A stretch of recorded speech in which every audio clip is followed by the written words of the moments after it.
మనుషులు మెచ్చుకునేటువంటి వారిగా ఉండకూడదు. మనుషుల యొక్క ప్రశంసను కోరుకునేటువంటి వారిగా ఉండకూడదు. మనుషుల యొక్క మెప్పును కోరుకునేటువంటి వారిగా ఉండకూడదు. అలా కోరుకుంటే గనక దేవుని దృష్టిలో వారు ఎవరు కాదన్నమాట, యోగ్యుడు కాదు. మరి యోగ్యుడిగా ఉండాలి అని అంటే కనుక ఎవరి చేత మెప్పు పొందాలా, ఎవరి చేత ప్రశంస పొందాలా, ఎవరైనా మెచ్చుకోవాలంటే ఎవరు మెచ్చుకోవాలా? మరి ఈ రోజున వాక్యం వింటున్నటువంటి నీవు, వాక్యం చెబుతున్న నేను, ఇక్కడ మనందరం కూడా జాగ్రత్తగా పరిశీలించగలిగినట్లయితే నేను, నీవు, మనమందరము కూడా ప్రభు మెచ్చుకునేటువంటి యోగ్యుడు అయినటువంటి వ్యక్తులుగానే మనం ఉన్నామా లేదా అన్నది ప్రశ్నించుకొని ఈ రోజున ప్రభు ఎలాంటి వాడిని మెచ్చుకుంటాడు, ఎలా ఉంటే ఆయన ప్రశంసిస్తాడు అని కనుక మనం ఆలోచించగలిగినట్లయితే లేఖన భాగంలో వచ్చి ఒక 3 విషయాలు సమయాన్ని బట్టి నేను త్వరగానే ముగిస్తాను, ఒక పావు గంట ముందే ముగించేస్తాను, 12 గంటలకెల్లా మనము వెళ్ళిపోతాం. బాగారు ఓకే. కాబట్టి మీరు అందరూ కూడా శ్రద్ధగా దేవుని మాటల మీద, వాక్యం మీద శ్రద్ధ పెట్టాలని చెప్పేసి ప్రభు పేరట నేను మీకు మనవి చేస్తా ఉన్నా. స్తోత్రం చెప్పండి ఒకసారి గట్టిగా. లోకం చెప్పేది ఏంటో తెలుసా, నీవు ఎంత గొప్పవాడివి, ఎంత గొప్పవాడివి. కానీ దేవుడు అడిగేది ఏంటో తెలుసా అండి, నీవు నా దృష్టిలో, వింటున్నారా, నీవు నా దృష్టిలో ఎంత యథార్థంగా ఉన్నావు, ఎంత నీతిగా ఉన్నావు, ఎంత పవిత్రంగా ఉన్నావు అన్నటువంటిది దేవుడు పరిశీలన చేస్తాడు. ఎందుకో తెలుసా, లోకం చూసేది వేరు, దేవుడు చూసేది వేరు. అంటే లోకంలో ఉన్న మనుషులు చూసేది వేరు, దేవుడు చూసేది వేరు. లోకంలో ఉన్న మనుషులు ఏం చూస్తారు, పై రూపం మట్టిగా చూస్తారు. కానీ దేవుడు ఏం చూస్తాడు, అంతరంగాన్ని చూస్తా ఉంటాడు. అంతరంగాన్ని ఏం చేసేవాడు, పరిశీలించే దేవుడు. లోకం మనుషుల మెప్పును చూస్తా ఉంటది, కానీ దేవుడు తన మెప్పును చూస్తా ఉన్నాడు. కాబట్టి ఇక్కడ పౌలు గారు అంటూ ఉన్నారు కదా, తనను తాను మెచ్చుకునేవాడు ఎప్పటికీ కూడా యోగ్యుడిగా ఉండలేడు. మరి ప్రభు ఎవరిని మెచ్చుకుంటారో వారే యోగ్యులంట. ఇప్పుడు ఇక్కడ ఉన్న మనందరినీ కూడా ఎవరు మెచ్చుకోవాలా, ఎవరు పొగడాలా? ఈ రోజు మనకు చప్పులు కొట్టిన వాళ్ళు, ఈ రోజు మనల్ని పొగిడిన వాళ్ళు, ఈ రోజు మనల్ని ప్రేమించిన వాళ్ళు, ఈ రోజు మనకి పెట్టినటువంటి వారు రేపు ప్రొద్దుటి వాళ్ళు ఏం చేస్తా ఉంటారు, అమ్మా ద్వేషిస్తారు, అసహిస్తారు, ఇంకా రాళ్ళు కూడా విసురుతారు. కానీ ఈ రోజున మనుషుల చేత కాదు మనం మెప్పు పొందుకోవలసింది, మనుషుల వలన కాదు మనం ప్రశంసలు అందుకోవలసింది. మరి ఎవరి ద్వారా, దేవుని ద్వారా. దేవుని మెప్పు శాశ్వతమైనది.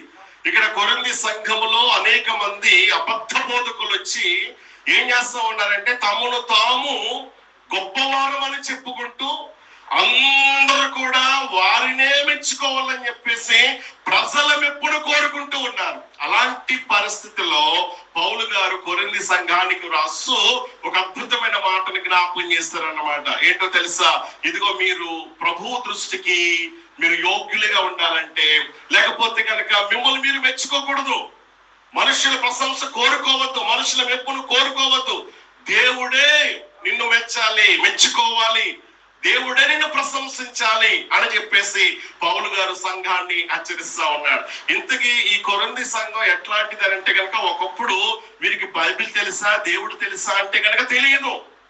ఎలాంటి మరి అవకాశం లేదు అక్కడ. భయంకరమైనటువంటి పాపములో ఉన్నటువంటి పట్టణం కొరింథీ పట్టణం. ఒక వ్యక్తి పాపం చేయడానికి వెళ్ళాలంటే కొరింథీ పట్టణానికే వెళ్ళేవాడంట అప్పుడు దినాల్లో. ఎందుకని, ఈ కొరింథీ పట్టణంలో లేని పాపం అంటూ లేదంట, లేని పాపం అంటూ ఏమీ లేదు. అలాంటి పరిస్థితుల్లో పౌలు గారు పట్టణాన్ని దర్శించినప్పుడు, సువార్తను ప్రకటించిన తర్వాత అన్యజనులు అనేక మంది క్రీస్తు వద్దకు వచ్చారు, సత్యాన్ని తెలుసుకున్నారు, రక్షించబడ్డారు, మారు మనసు పొందారు, బాప్తిసం తీసుకున్నారు, ఒక సంఘంగా సహవాసంగా ఏర్పాటయ్యారు. ఇప్పుడు సంఘంగా సహవాసంగా ఉన్నారు గనుక, అన్యజనుల్లో నుంచి వచ్చారు గనుక వారికి ఎన్నో సందేహాలు ఉన్నాయన్నమాట, ఎన్నో ప్రశ్నలు ఉన్నాయి. ఎన్నో ప్రశ్నలు అంటే పౌలు గారు అడుగుతా ఉన్నారు, ప్రశ్న మీద ప్రశ్న అడుగుతా ఉంటే పౌలు ప్రతి దానికి కూడా చక్కగా సమాధానం ఇచ్చుకుంటూ వచ్చారన్నమాట. ఈ మొదటి 2 కొరింథీ పత్రికలు కనుక మనం చదవగలిగినట్లయితే ప్రశ్నలతోనే ఉంటాయి. ఎందుకని? అన్యజనుల నుంచి వచ్చారు కనుక ఇప్పుడు మరి మేము విగ్రహాలకు పెట్టింది తినొచ్చా, తినకూడదా? ఒకవేళ కనుక భర్త చనిపోతే, భార్య చనిపోతే కనుక వివాహం చేసుకోవచ్చా, చేసుకోకూడదా? ఇంకా ఇట్లాంటివి ఎన్నో ప్రశ్నలు ఉన్నాయన్నమాట. ఇలాంటి ప్రశ్నలన్నిటికీ కూడా పౌలు గారు చక్కటి రీతిలో సమాధానం ఇస్తూ వస్తూ ఉన్నారన్నమాట. ఇప్పుడు 2వ పత్రిక వచ్చేసరికి కొంతమంది ఏం చేస్తూ ఉన్నారంటే, అబద్ధ బోధకులు ఈ కొరింథీ పట్టణానికి వెళ్ళిపోయి అబద్ధ బోధలు చేస్తూ ప్రజలను తప్పుదారులు నడిపిస్తూ ఉన్నారు. వాళ్ళకి ధ్యేయం ఏంటంటే, వాళ్ళకి ఆలోచన ఏంటంటే, ప్రజలందరూ కూడా మమ్మల్ని మెచ్చుకోవాలి, ప్రజలందరూ కూడా మమ్మల్ని మేము మరి పొగడాలి, మమ్మల్ని గణపరచాలని చెప్పేసి వారు కోరుకుంటా ఉంటుంటే పౌలు గారు సంఘాన్ని హెచ్చరిస్తే ఏమన్నాడు తెలుసా? ఇదిగో ప్రభు మెచ్చుకునేవాడే యోగ్యుడే గాని తనను తాను మెచ్చుకునేవాడు యోగ్యుడు కాదు అని చెప్పేసి పౌలు గారు అంటూ ఉన్నారు. దేవుని బిడ్డలను ఆలోచన చేయండి. అంటే యోగ్యుడు అంటే ఎవరు? పెద్ద పెద్ద పరిచర్యలు చేసేటువంటి వారా యోగ్యులంటే? లేకపోతే కనుక 66 పుస్తకాలు తెలిసినటువంటి వారా యోగ్యులంటే? లేకపోతే కనుక మరి వేల మంది, లక్షల మంది మధ్యలో నిలవబడి ప్రసంగించేటువంటి వారా? కాదు. ప్రభు బైబిల్ ఇచ్చేటువంటి నిర్వచనం ఏంటో తెలుసా? ప్రభు ఎవరినైతే మెచ్చుకుంటారో వారే యోగ్యులు. ప్రభు ఎవరినైతే మెచ్చుకుంటారో, అంటే మనుషులు ఇచ్చే సర్టిఫికెట్ కంటే ఎవరివ్వాలా? నీ గురించి, నా గురించి. దేవునికి స్తోత్రం చెప్పండి ఒకసారి గట్టిగా, ఇంకా గట్టిగా చెప్పండి. అందుకని పౌలంతటి వాడే తన జీవితాన్ని ఎప్పటికప్పుడు కూడా పరీక్షించుకుంటూ ఉన్నాడు. ఏమని పరీక్షించుకుంటున్నాడు? ఒకసారి గలతీ పత్రికలోకి వద్దామా? 1వ అధ్యాయము 10వ వచనం కనుక మనం చదవగలిగినట్లయితే పౌలు గారు తన ఆధ్యాత్మిక జీవితాన్ని ఎప్పటికప్పుడు కూడా బ్యాలెన్స్ వేసుకుంటూ ఉన్నాడు. ఏమన్నా తెలుసండి? ఇప్పుడు నేను మనుషులదైను సంపాదించుకున చూచుచున్నానా, నేను మనుషులను సంతోష పెట్టగోరుచు. చూడండి, నేను ఎవరిని సంతోష పెట్టాలని ప్రయత్నం చేస్తా ఉన్నాను? మనుషులనా, దేవునినా? మనుషులు మెప్ప, దేవుని మెప్ప? ఒకవేళ మనుషులను కనుక నేను సంతోష పెట్టేటువంటి వ్యక్తులుగా నేను ఉంటే కనుక నేను ఎప్పటికీ కూడా దేవునికి దాసుడును కాను. ఇప్పుడు మన దగ్గరికి వద్దాం. ఇప్పుడు మనం ఎవరిని సంతోష పెట్టాలా? దేవుణ్ణి సంతోష పెట్టాలి. ఎవరిని మహిమపరచాలా? ఎవరు మెచ్చుకోవాలి మనల్ని? ఇప్పుడు ఆయన మెచ్చుకోవాలంటే ఎలా ఉండాలి? ఇప్పుడు మనం లేఖనాల్లోంచి కొన్ని విషయాలు చాలా క్లుప్తంగా త్వరగా నేను మీకు జ్ఞాపకం చేయాలని ఇష్టపడుతూ ఉన్నాను. తెస్సలోనిక పత్రిక, 1 తెస్సలోనిక పత్రిక 2వ అధ్యాయము 4వ వచన భాగములో కూడా మనం చదవగలిగినట్లయితే పౌలు గారు అంటున్నారు కదా, అక్కడ రాయబడిన మాట మనుషులను సంతోషపరచడానికి కాదు అంటా ఉన్నాడు. వింటున్నారా? మనుషులను సంతోషపరచడానికి కాదు. ఇప్పుడు మనం ఎవరిని సంతోష పెట్టాలి? దేవుణ్ణి సంతోష పెట్టాలి. ఇప్పుడు ఆయన మనల్ని మెచ్చుకోవాలన్నమాట. సునీల్ అంటే నాకు చాలా ఇష్టం అని చెప్పాలి, మెచ్చుకోవాలి కదా. వెంకట్ అంటే నాకు చాలా మంచోడు అని చెప్పాలి. ఏడు వెంకట్ ఎక్కడ ఉన్నాడు? ఏసీ దగ్గరికి వెళ్ళాడు. అలాగా దేవునికి స్తోత్రం కలిగింది. చెప్పండి, గట్టిగా స్తోత్రం చెప్పండి.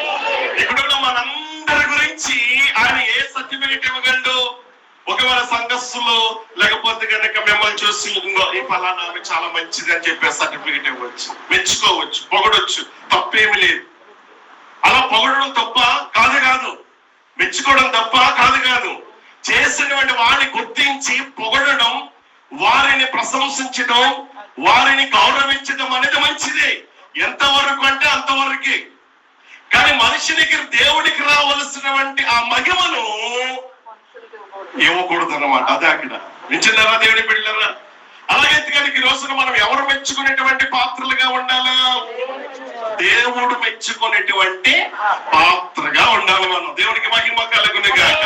ఇప్పుడు ఆయన ఎవరిని మెచ్చుకుంటాడు అనేది కనుక మనం ఆలోచించగలిగినట్లయితే మనం చదువుదాము ఒకసారి. మత్తయి సువార్త 25వ అధ్యాయము మీరు రాసుకొని ఇంటికి వెళ్ళి చదవండి, అవసరమైనప్పుడు చదువుతాము. 25వ అధ్యాయము 14 నుంచి 21 వచనాలు మనం చదువుతూ ఉన్నప్పుడు ప్రభు మనల్ని గనక మెచ్చుకోవాలి అంటే గనక అక్కడ రాయబడిన మాట ఏంటో తెలుసండి? మనమంట నమ్మకముగా ఉండాలంట. చెప్పండి ఈ మాట, నమ్మకముగా ఉండాలి. చెప్పండి ఈ మాట అమ్మా. ప్రభు మనం మెచ్చుకోవాలంటే ఎలా ఉండాలి చెప్పండి? కాస్త గట్టిగా చెప్పండి ఒకసారి. ఎవరు యోగ్యులు ఇప్పుడు? ఎవరు యోగ్యులు ప్రభు దృష్టికి? నమ్మకం, నమ్మకం, నమ్మకం. నమ్మకత్వం అనేది చాలా చాలా చాలా ప్రాముఖ్యమైనది. ఇక్కడ యజమానుడు తన దాసులు పిలిచి వారి సామర్థ్యాన్ని బట్టి కొన్ని తలాంతులు ఇచ్చారంట. ఒకటికి ఎన్ని ఇచ్చాడమ్మా సునీత? రెండో వానికి ఎన్ని ఇచ్చారు సునీల్ గారు? కిరణ్ గారు మూడో వానికి ఎన్ని ఇచ్చారు? అలాగే ఇచ్చారు. చెప్పారా మీరు? నాకు వినపడ్డాయన్న భ్రమలు వెళ్ళిపోతున్నాను. ఒకటికి 5, ఒకటికి మరి వెళ్ళిపోయాడు యజమానుడు. వెళ్ళిపోయిన తర్వాత కొంతకాలం అక్కడ ఉన్నాడు. ఎన్ని సంవత్సరాలు ఉన్నాడో తెలియదు, కానీ కొంతకాలం అయిన తర్వాత తిరిగి వచ్చాడు. తిరిగి వచ్చిన తర్వాత లెక్క చూచుకుంటా ఉన్నాడు. ఆయన తీసుకొచ్చినాడు. మా అక్కలాగా నమ్మకంగా ఏం చేసిందో తెలుసండి? వీటితోటి చాలా ప్రమాదం, కాబట్టి జాగ్రత్తగా ఉండాలి. కాబట్టి ఇచ్చినటువంటి తలాంతిని భూమిలో కప్పెట్టడం కంటే గనక నా యజమానుడు వచ్చిన తర్వాత నన్ను మెచ్చుకోవాలి.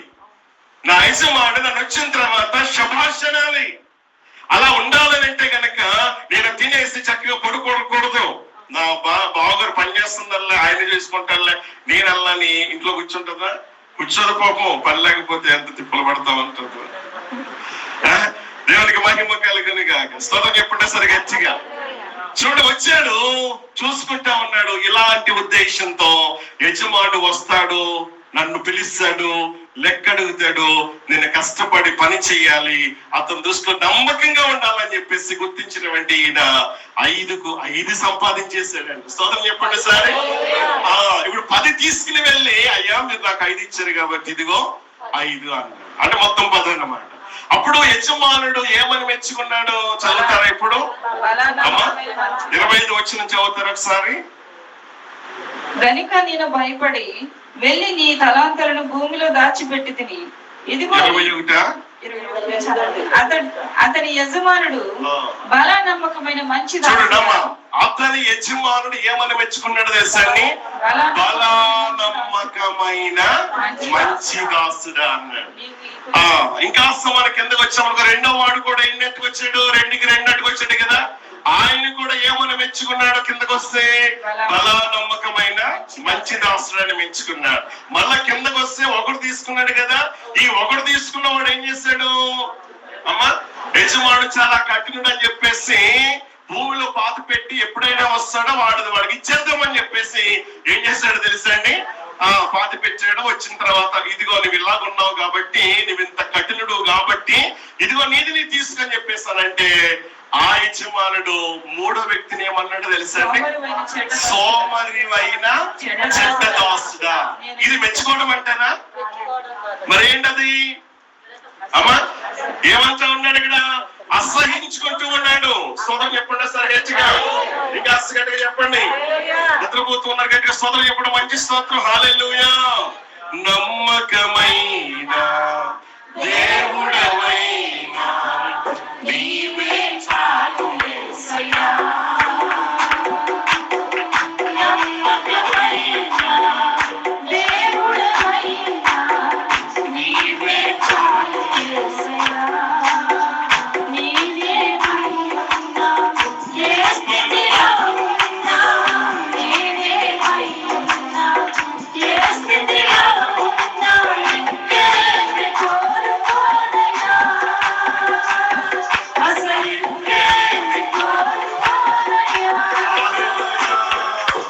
చెప్పండి గట్టిగా. ఆయన నమ్మదగిన వాడు, నమ్మకమైన వాడు. కాబట్టి మనం కూడా ఎలా ఉండాలి చెప్పండి? ఇద్దరేమో ఎలా ఉన్నారు అమ్మా? నమ్మకంగా ఉన్నారు. అప్పగించినటువంటి పనిలో వారు బాధ్యత కలిగి ఉన్నారు. నిర్లక్ష్యంగా ఉండలేదు, సోమరులుగా ఉండలేదు, అజాగ్రత్తగా ఉండలేదు. చాలా జాగ్రత్తగా ఇదిగో యజమానుడు చెప్పాడు, మనం పిలిచి చెప్పి ఇదిగో నేను మళ్ళా తిరిగి వస్తానని చెప్పేసి అన్నాడు. కాబట్టి ఎప్పుడైనా వస్తాడు. వచ్చేంత వరకు కూడా ఈ తలాంతు విషయంలో మనము నమ్మకముగా ఉండి దీన్ని రెట్టింపు రెట్టింపు చేయాలని చెప్పేసి ప్రయాసతో కష్టంతో వాళ్ళు ఏం చేస్తారో తెలుసా అండి, పని చేశారు. 5కు 5 2కి 2 సంపాదించి తమ యజమాని నోటు నుండి అద్భుతమైనటువంటి మాట, బలా నమ్మకమైన మంచి దాసుడా, బలా నమ్మకమైన మంచి దాసుడా, ఈ కొంచెములో నీవు నమ్మకంగా ఉన్నావు, యథార్థంగా ఉన్నావు, నేను నీకు అప్పగించిన పనిని ఏమాత్రం కూడా అజాగ్రత్తగా కాకుండా, నిర్లక్ష్యంగా కాకుండా చాలా జాగ్రత్తగా చేస్తావు కనుక నీకు నా సంతోషంలో ఏముందో చెప్పండి, నా సంతోషంలో నీవు కూడా పాలు పొందని చెప్పేసి యజమానుడు మెచ్చుకున్నాడా లేదా? మెచ్చుకున్నాడు. ఇప్పుడు ఈ యజమానుడు ఎవరన్నమాట? యేసయ్య అయితే, దేవుడైతే. ఇప్పుడు మనకేమిచ్చిందన్నమాట? ఇక్కడే వాకింగ్ చెబుతున్నాడు, దగ్గర నుంచి అక్కడ మీ అందరి వరకు కూడా ఒక్కొక్కరికి ఒక్కొక్క తలాంతు ఇచ్చాడు. కొందరు బాగా ప్రార్థించగలరేమో, ప్రార్థనలో ఎలా ఉపవాస ప్రార్థించగలరేమో, చక్కగా ఆరాధించగలరేమో, పాడగలరేమో, పరిచర్య చేయగలరేమో. ఏ పరిచర్య అయినప్పటికీ కూడా, అది ఏ సామర్థ్యమైనప్పటికీ కూడా, అది ఎలాంటిదైనప్పటికీ కూడా ఇచ్చినటువంటి తలాంతులను మనం ఏం చేయాలనంటే కనుక మరణము వరకు నమ్మకంగా మనం ఏం చేయాలా? కాపాడుకోవాలా. బాధ్యతగా మనం చేయాలా. బాధ్యతగా లేకపోతే గనక ఆ 3వ వాడిని మెచ్చుకున్నాడు. ఏమని మెచ్చుకున్నాడు? మెచ్చుకున్నట్ట అది మరి ఏంటన్నట్టు అసహించుకున్నాడు. సోమరమైన చెడ్డదాసుడా, మరి ఇలాంటి వాడని చెప్పేసినప్పటికీ నువ్వు ఎందుకు ఈ సొమ్మును మరొక దగ్గర ఉంచితే గనక వచ్చిన తర్వాత వడ్డీతో సహా నేను తీసుకున్నటువంటి వాడి కదా, ఆ పని కూడా నువ్వు చేయలేకపోయావా? అది కూడా వాడిని అక్కడ తోసేయండి అని చెప్పేసి వెలుపలికి తోసేశారు. కాబట్టి ఈ రోజున మనం ఏ సేవకులుగా ఉండాలి? ఏ సేవకులుగా ఉండకూడదు. ఇప్పుడు ఎలా ఉంటే ప్రభు మెచ్చుకుంటాడు? మరి ఈ రోజున నమ్మకత్వం కలిగిన వ్యక్తులమేనా మనం? దేవుడు మనల్ని నమ్మి చక్కటి కుటుంబాన్ని ఇచ్చాడు. ఆ కుటుంబంలో ఎంతవరకు నమ్మకంగా ఉండగలుగుతూ ఉన్నావు? దేవుడిని నమ్మి ఒక భర్తగా చేశాడు. భర్తగా నీ యొక్క జీవితంలో ఆ నమ్మకత్వాన్ని ఎంతవరకు కొనసాగిస్తూ ఉన్నావు? భార్యగా దేవుడిని ఒక ఆధిక్యతనిచ్చాడు. నీవు భార్య స్థానాన్ని పొందుకున్నావు కనుక భార్యగా నీ నమ్మకత్వాన్ని ఎంతవరకు జరిగిస్తూ ఉన్నావు? చక్కటి తల్లిదండ్రులు ఇచ్చాడు. తల్లిదండ్రుల విషయంలో ఎంతవరకు నమ్మకంగా ఉండగలుగుతున్నావు? ఒక కుమారుడిగా కుమార్తె ఎంతవరకు నమ్మకంగా ఉండగలుగుతూ ఉన్నావు? ఈ రోజున దారి తప్పుతూ ఉంటూ ఉన్నారు. ఎవరు నమ్మాలో ఎవరు నమ్మకూడదో కూడా తెలియట్లేదండి. ఆలోచించండి నా దగ్గర బిడ్డలారా. ఈ రోజున ఎక్కడ చూసినా నమ్మకంగా ఉండేవారు ఉన్నారనంటే గనక లేరు లేరు లేరు. ప్రేమ అనేటువంటి పేరుతో ఏం చేస్తా ఉన్నా తెలుసా అండి? యువత పాడైపోతా ఉంటారు. తల్లిదండ్రులు రొమ్ము కొట్టుకుంటా ఉన్నారు, ఏడుస్తా ఉంటా ఉన్నారు. మొన్నటి దినాన్ని ఒక ఆమె నాకు ఫోన్ చేసి ఏడుస్తా ఉంది. ఏంటమ్మా అని చెప్పేసి అన్నాను. అయ్యా నా కుమార్తె ఎవరినో తీసుకుని వెళ్ళిపోయింది అయ్యా, చెన్నైలో ఉన్నారంట. ఆలోచించే ఒక్కరితే డబ్బు ఉంది, ఏంటి ప్రయోజనం? ఈరోజు నా దేవుని బిడ్డలు ఆలోచించండి.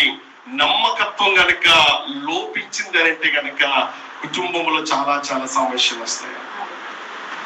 ఈరోజు సంఘములో, వ్యక్తిగత జీవితంలో, కుటుంబ జీవితంలో, దాంపత్య జీవితంలో, బిడ్డల జీవితంలో, మన ఉద్యోగాల్లో, వ్యాపారాల్లో, అన్ని విషయాలలో కూడా నమ్మకమైనటువంటి వారిగా ఉండాలి.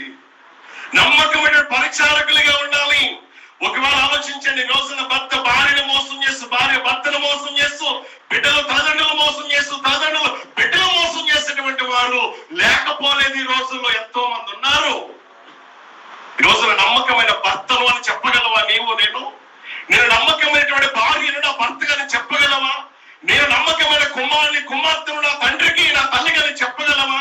నమ్మకమైనటువంటి తల్లిదండ్రులము మా కుమార్తెలు కానీ మనం చెప్పగలమా? తల్లిగా తండ్రిగా. ఈ రోజున దేవుడి నమ్మకత్వాన్ని కోరుకుంటూ ఉన్నాడు. నమ్మకత్వాన్ని కోరుకుంటూ ఉన్నాడు. ఆ నమ్మకత్వం కలిగిన వ్యక్తివి నీవు అయితే గనక నీ నమ్మకత్వాన్ని చూసినటువంటి దేవుడు, నీ నీతిని చూసిన దేవుడు, నీ యథార్థతను చూసినటువంటి దేవుడు మొదట కొద్దిగా ఉన్నప్పటికీ కూడా చెప్పండి తుదకు అది మహాభివృద్ధి. నమ్మిన వారి సోదరు చెప్పండి సార్. ఆలోచించండి నా దేవుని బిడ్డలారా.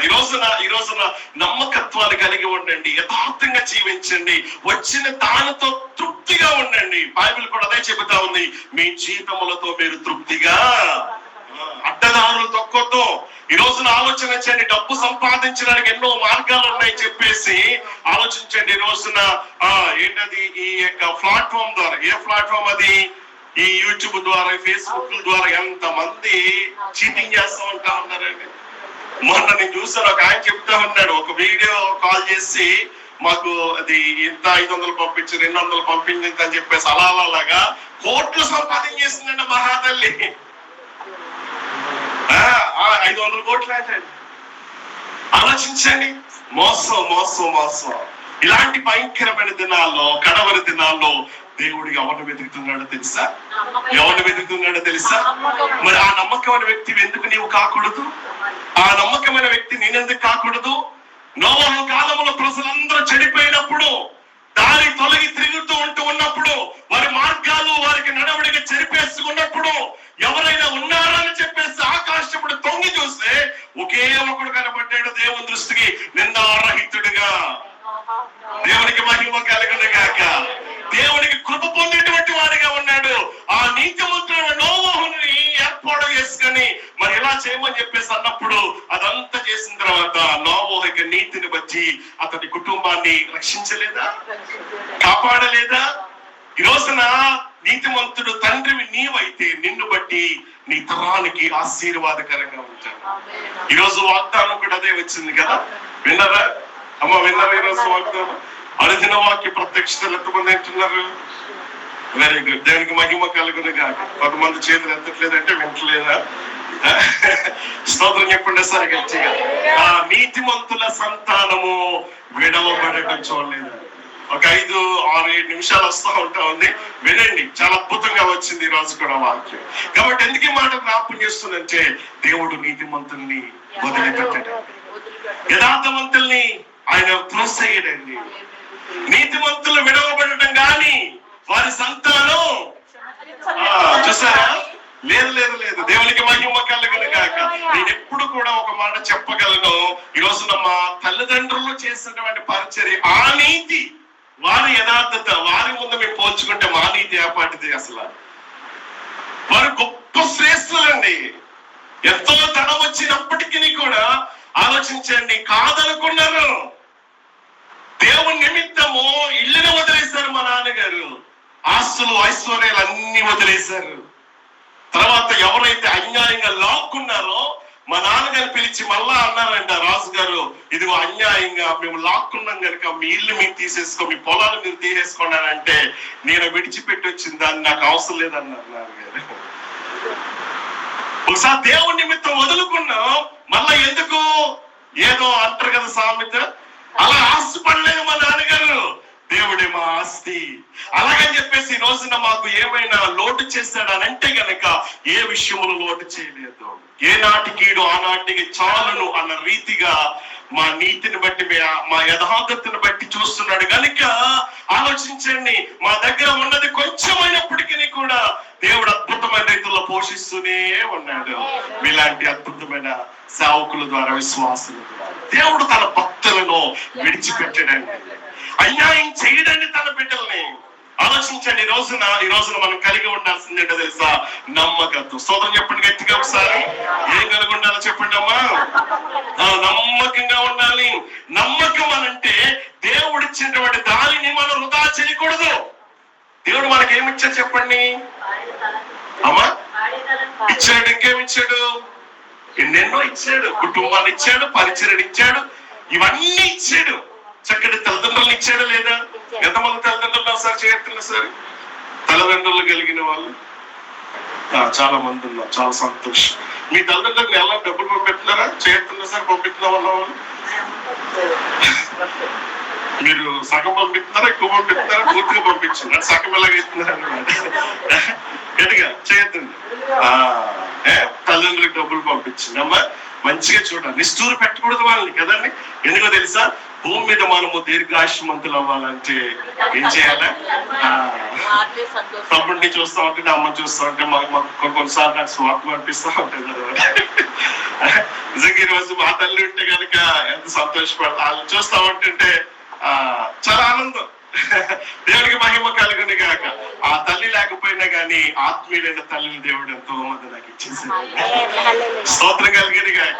వారు మా తల్లిదండ్రులు అనమాట ఎప్పుడు కూడా. కాబట్టి ఎందుకు మనకి జ్ఞాపకం చేస్తుంది తెలుసండి, తల్లిదండ్రులు ఎప్పుడు కూడా మనం ఏం చేయకూడదు, నిష్ఠూర పెట్టకూడదు. నెల ఎప్పుడో చెప్తా ఉంటాను ఈ మాట, ఎప్పుడో చెప్తా ఉంటాను కదండి.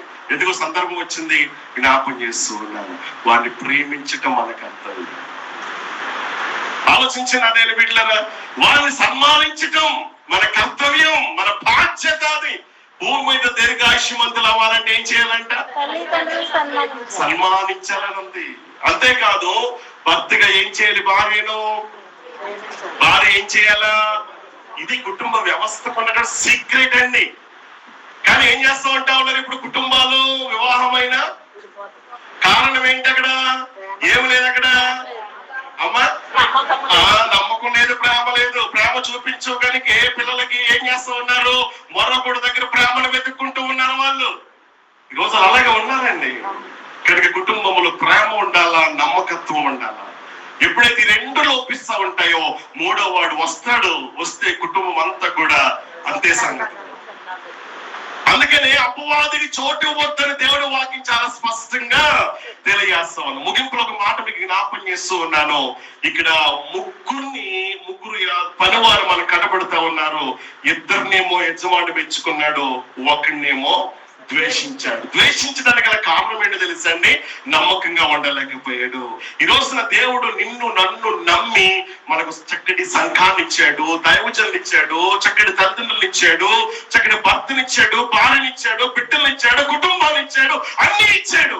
అన్ని ఇచ్చేటువంటి దేవునికి ఎంతవరకు మనం నమ్మకంగా ఉండగలుగుతూ ఉన్నామన్నదే ప్రశ్న. దేవుని బిడ్డ నమ్మకమైన వానికి దీవెనలు కొద్దిగా కలుగునందమ్మా, మెండుగా అంట, సమృద్ధిగా ఉంటాయి అంట. నీతిమంతులు దేవుడు వదిలేడమ్మా. దానియేలు నీతిమంతుడే. ఎక్కడికి వెళ్ళారు చెప్పండి, మన సింహాల గుహలో సింహాలు మనకు కనబడుతున్నాయా, కనబడుతూ ఉన్నాయి. మరి దాని వెనకాల దానియేలు వెనకాల ఉన్నటువంటి దేవుడు మనకు కనబడుతూ ఉన్నాడా? అద్భుతం. దేవుడు మనకు కనబడలేదు కానీ అద్భుతమైన రీతిలో దేవుడు దానియేలు పక్షంగా ఉన్నాడు. ఎందుకో తెలుసా దానియేలు 6వ అధ్యాయం అనుకుంటాను. దానియేలు అంటాడు కదా, నేను నీతిమంతుడుగా, నేను నా దేవుని దృష్టిలో నమ్మకమైనటువంటి వ్యక్తిగా, నేను నా దేవుని దృష్టిలో నిర్దోషమైనటువంటి వ్యక్తిగా, నేను నా దేవుని దృష్టిలో ఏ లోపము, ఏ తప్పిదము, ఏ నేరము చేయనటువంటి వ్యక్తిగా నేను ఉన్నాను కనుక నా దేవుడు ఏం చేస్తాడో తెలుసా, తన దూతల్ని పంపించి నాకు ఏ హాని చేయకుండా దేవుడు ఏం చేశాడు, కాపాడాడు అంటున్నాడు. చూసారా, ఈ మాట మనం చెప్పగలమండి? ఈ మాట మనం చెప్పగలమా? ఉంటున్నావా దేవుడు నీకు ఇచ్చిన సమయ విషయంలో నమ్మకంగా? ఉంటున్నావా దేవుడు నీకు ఇచ్చేటప్పుడు ఆరోగ్య విషయంలో నమ్మకంగా? ఉంటున్నావా దేవుడు నీకు ఇచ్చిన పని విషయం నమ్మకంగా? ఉంటున్నావా దేవుడు నీకు ఇచ్చిన కుటుంబ విషయంలో నమ్మకంగా? ఉంటున్నావా దేవుడు నీకు ఏమైతే ఇచ్చిన వాటన్నిటిలో కూడా నమ్మకంగా ఉండలేకపోతూ ఉన్నావు అంటే కనుక, ప్రభు నువ్వు నాకు ఇచ్చిన ప్రతి దాన్ని బట్టి మీకు స్తోత్రాలు అంటూ ప్రభు అన్ని విషయాల్లో కూడా నమ్మకముగా ఉండేటువంటి ఆ బాధ్యత, ఆ కృపలకు దయచేయమని చెప్పేసి ఈ దినాన్ని కనుక నువ్వు ప్రార్థించగలిగినట్లయితే ఆ రీతిగా ప్రభు నీకు కృప చూపిస్తా ఉంటాడు. నమ్మకమైనటువంటి వ్యక్తులకు దేవుడు ఏం చేస్తాడో తెలుసండి, గొప్ప బహుమానాలు ఇస్తాడు. దేవుని నామానికి మహిమ కలుగును గాక. అంటే నమ్మకమైనటువంటి వ్యక్తి యొక్క లక్షణాలు ఎలా ఉంటాయి తెలుసండి? టగటకు ఒక 7 చెప్పేసి ముగిస్తాను. 1, వారు దేవుని మాట నమ్ముతాడు, దేవుని మాటను నమ్ముతాడు. 2వది ఏంటో తెలుసండి, చిన్న విషయాలను కూడా తక్కువగా చూడండి. ఎవరు మరి 5 ఇచ్చాడు ఒకరికేమో 2 ఇచ్చారు, ఒకరికేమో 1 ఇచ్చారు. ఎందుకు ఇలాగా భేదాభిప్రాయాలు? ఎవరి సామర్థ్యమును బట్టి. ఇప్పుడు 5 ఇచ్చినాడు, కష్టపడగలడు, బాగా చేయగలడు అని నమ్మి అతనికి ఏమి ఇచ్చాడు అనమాట, 5 ఇచ్చాడు. మరొకటి 2 ఇచ్చాడంటే కనుక వాడి కెపాసిటీ అంతే, వాడి సామర్థ్యం అంతే, వాడి ప్రతిభ అంతే. అందుకనే ఏం చేశాడు, 2 ఇచ్చాడు. ఇక మన లక్ష్మి గారు లాంటి వాళ్ళకి 1 ఇచ్చాడు. ఇప్పుడు ఏం చేసింది ఆవిడ, కప్పెట్టేసింది. అంటే ఆవిడ కాదు, మనం చాలా మంది ఇలాగే ఉంటున్నారు, సోమరులాగా కదా. కాదు కాదు, దేవుని కోసం మనం ఏం చేయాలి చెప్పండి? నమ్మకమైన వ్యక్తులుగా ఉండాలి. ఆ నమ్మకమైనటువంటి వ్యక్తులు నీవు నేను అయితే గనక నీ నమ్మకత్వం చూస్తున్న దేవుడు నిన్ను బట్టి నీ కుటుంబాన్ని, నిన్ను బట్టి నీ సంఘాన్ని, నిన్ను బట్టి నీ గ్రామాన్ని, నిన్ను బట్టి నీ దేశాన్ని ఏం చేస్తాడో తెలుసా అండి? ఆశీర్వదిస్తాడు. స్తోత్రం చెప్పండి సరే గట్టిగా, ఇంకా గట్టిగా చెప్పండి. కాబట్టి ఇక ముగించేస్తాను. ఏం చెప్తానన్నాను? 3 చెప్తానన్నాను కానీ టైం లేదు కదా, ఇంక నేను కూడా ముగించేస్తున్నానే. ఇక్కడ ఒక ప్రశ్నతో నేను ముగిస్తాను. ఇప్పుడు మనం ఎవరు మెచ్చుకోవాలి? ఎవరిని మెచ్చుకోవాలి? మనం ఎవరు మెచ్చుకోవాలంటారు చెప్పండి అమ్మా? ఎవరు మనకి చప్పులు కొట్టాలి? మనుషులా? ఎవరు మన మెల్లో దండయ్యాలి? ఎవరి కోసం మనం సేవ చేయాలా? దేవుని కోసమే. ఎవరి కోసం?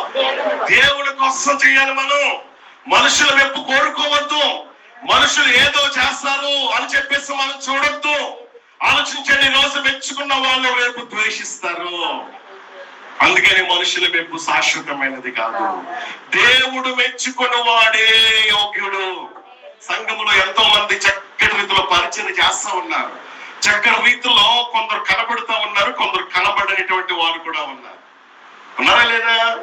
మీరందరూ రాగానే ఇక్కడ చైల్డ్లన్నీ వేసేసి ఇక్కడ మైక్లన్నీ పెట్టేసి ఏడు వ్యక్తులు ఎక్కడ ఉన్నారో మేము హాయిగా దర్జాగా వచ్చేసి మైక్ ఇచ్చుకుని పెద్ద కోడుగలో చెప్పేస్తా ఉన్నామంటే దీని వెనకాల కష్టపడిన వాళ్ళు ఉన్నారు. ఆలోచించండి. ఈ సంఘం ప్రతి నెల కూడా ఆలోచించండి, ఒకవేళ కొంచెం కొరతైనప్పటికీ కూడా అద్భుతమైన రీతిలో దేవుని పరిచర్య ఆగకూడదు, వారిని ఇబ్బందులు పడకూడదని చెప్పేసి నమ్మకంగా ఆలోచించండి. దేవుని పరిచర్య చేస్తున్నటువంటి వారు సంఘములు ఎంతో మంది ఉన్నారు. మీ నమ్మకత్వం చూసినటువంటి దేవుడు నిశ్చయముగా దేవుడు మిమ్మల్ని ఆశీర్వదించబోతున్నాడు, మిమ్మల్ని హెచ్చించబోతున్నాడు, మిమ్మల్ని ఘనపరచబోతున్నాడు.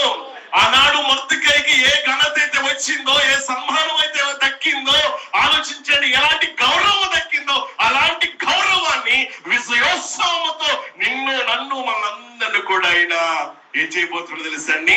ఊరేగిస్తాడంటే. దేవుడికి స్తోత్రం చెప్పండి సరిగా, ఇంకా గట్టిగా చెప్పండి. అలాంటి భాగ్యం మనకు దొరకాలంటే కనుక సీక్రెట్ ఏంటో తెలుసా? నమ్మకంగా ఉండాలి. చెప్పండి, అందరూ కూడా చెప్పండి సరే. ఎలా ఉండాలి? స్తోత్రం గారు, ఎలా ఉండాలి? నమ్మకంగా ఉండాలి. ఇప్పుడు చెప్పుకోండి, ఎవరు మట్టికి వాళ్ళు. నేను నమ్మకమైన వ్యక్తినేనా? దేవుడు నాకు అప్పగించిన పనులు నమ్మకం ఉంటున్నానా? నాకు అప్పగించినటువంటి కుటుంబంలో నేను నమ్మకంగా ఉంటున్నానా? భార్యగా, భర్తగా, తండ్రిగా, తల్లిగా, కుమారుడిగా, కుమార్తెగా, ఒక విశ్వాసిగా, ఒక సేవకునిగా నా బాధ్యత ఏంటి? నా బాధ్యతను విస్మరిస్తున్నానా? ఏదైనా చేయరానిది చేస్తూ ఉన్నానా? దేవుడు నాకు అప్పగించినటువంటి పనిలో సమస్యలో నేను నమ్మకమైన వ్యక్తినేనా అన్నటువంటి ప్రశ్న కనుక నువ్వు ప్రశ్నించుకుంటే ఖచ్చితంగా నీకు ఏదో ఒక ప్రశ్న వస్తుంది కదా. మనం ఎలా ఉంటున్నామో మన మనస్సాక్షి చెప్తా ఖచ్చితంగా చెప్తుంది. కత్తిస్తా ఉంటది, మనల్ని హెచ్చరిస్తా ఉంటది. పోలీసు వారికి కర్ర వంటిది అనమాట మనస్సాక్షి. రెడ్ లైట్ వంటిది. తప్పు చేస్తే గనక, ఎవరైనా చెడు ఆలోచిస్తే గనక నీ గురించి, నా గురించి దేవుడు ఒక సిగ్నల్ పెట్టవలసింది. దగ్గర కిరణ్ గారు ఎలా ఉండడంట, ఎంత మంచివాడు దేవుడు. అలాంటిది ఏం చెప్పలేదు. ఎంత మంచి దేవుడు మన దేవుడు వచ్చాడు. ఆయన నమ్మదగిన వాడండి. యథార్థవంతులు విడిచిపెట్టే దేవుడు కాదు. యథార్థవంతులు అంట ఆశించింది వారికి దొరుకుతారు. యథార్థవంతులంట భూమిని స్వతంత్రించుకుంటారంట. యథార్థవంతులంట వారికి ఏ లోటు కలగదంట. ఎంత గొప్ప ఆశీర్వాదాలండి. ఎవరికండి ఆశీర్వాదాలు? యథార్థవంతులకి, నీతివంతులకి, నమ్మకంగా ఉండే వారికి, దేవుని మీద ఆధారపడేటువంటి వారికి. అలాంటి వ్యక్తులకు నీవైతే కనుక రేపేమి తిందామో, ఏమి త్రాగుదామో, ఏమో ధరించుకుందామనే చింత ఏమాత్రము ఉండదు. ఎందుకో తెలుసా? ఆ రోజున ఏలియాను ఆశ్చర్యకరమైన రీతిలో పోషించిన దేవుడు నిన్ను నన్ను పోషిస్తాడు. నిన్ను నన్ను పోషిస్తాడు. చెప్పాను ఆ రోజున ఆదివారం ఆరాధనలో కేరుతు వాగు దగ్గర ప్రతి విశ్వాసి దాగి ఉండాలి. నువ్వు ఆ దాగి ఉన్న అనుభవం నీది అయితే గనక ఆశ్చర్యకరమైన రీతిలో కాకుల చేత ఉదయం, మధ్యాహ్నం, సాయంత్రం కూడా దూరం నుండి ఏలియాకు ఆహారం పట్టుకొచ్చిన కాకుల చేత నిన్ను పోషించలేడా? ఖచ్చితంగా పోషిస్తాడు. నమ్మిన మంచి స్తోత్రం చెప్పండి. దేవుడు ఎన్నడూ కూడా విడిచిపెట్టాడు. ఎవరిని విడిచిపెట్టడు? నమ్మకమైనటువంటి వాడు. ఎన్ని విషయాలు నమ్మకంగా ఉండాలా? కేవలం కొన్ని కాదు సుమా, అన్ని విషయాల్లో కూడా నమ్మకంగా ఉండాలి. రెండవది